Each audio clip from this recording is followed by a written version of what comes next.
Mlamu, muda mrefu sana nimegonga geti, lakini nimeona umechelewa kutoka. Shida nini? Unajua shemeji bwana, uchovu bwana huu. Karibu shemeji, karibu. Haya Mlamu.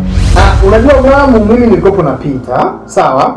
Lakini kufika hapo njiani akaniambia bwana mimi huko siwezi kwenda kwa sababu naenda kwenye mizunguruko yangu. Kwa mimi nikaona sio kinyonge sana.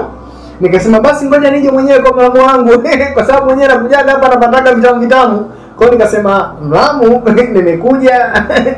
Vipi Mlamu, mbona kama hauko sawa? Jana kuna sehemu nilipita huko. Kidogo mambo yangu yako vizuri. Unajua kina nani kina Juma pale gereji pale. Jana mambo yako sawa. Jana nipiga vyombo sana shemeji. Sawa. Sasa Mlamu, mimi bwana kilichonileta kusema za ukweli, mimi Mlamu sielewi. Hapa nipo na ubao. Kwa tunafanyaje? Shemeji hapa yenyewe hapa bana nisikufiche. Mdogo wako yenyewe hapa saizi hapa ametoka. Katoka? Ametoka toka asubuhi hapa yupo. Na mwenyewe si unaona kimya, mwenyewe ndo ameamka hapa. Chai yenyewe hajaniandalia, mwenyewe kaamka mapema sana.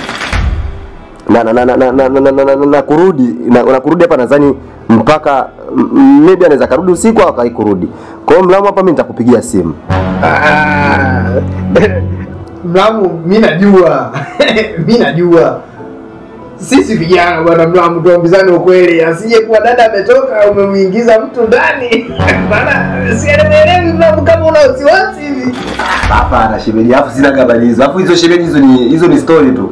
Mimi mimi mambo yangu vyombo tu. Mimi ni smart basi. Lakini masuala wanawake wengine mimi sina. Zaidi ya dadangu Adabu mimi nampenda sana shemeji.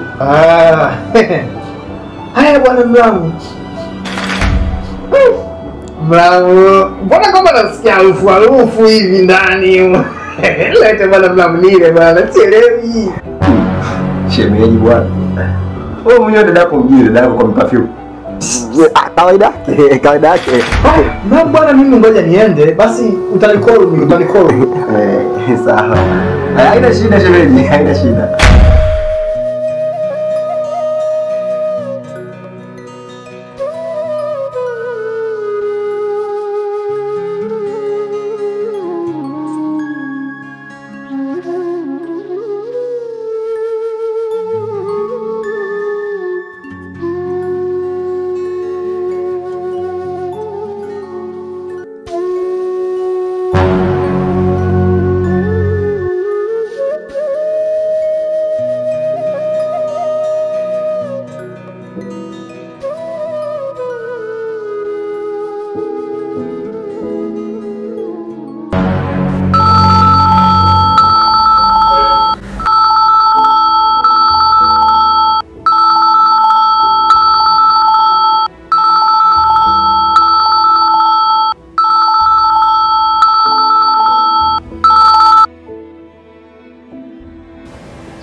Halo. Shikamoo. Salama za huko? Salama mamangu. Nilikuwa namhitaji Janeti, upo naye hapo? Atarudi soon, ametoka simu yake ameiacha hapa nyumbani. Basi akirudi naomba umpe simu nizungumze naye.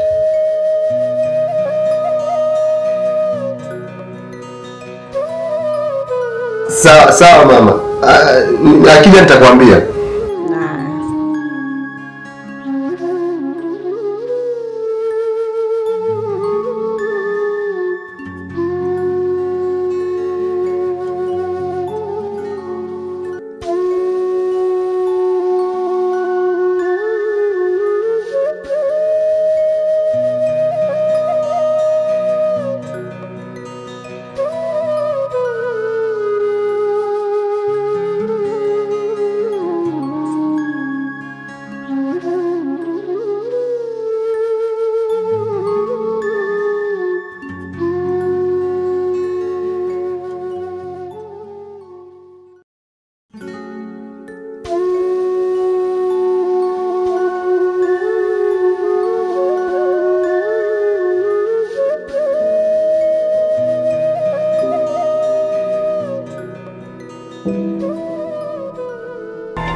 Shemeji.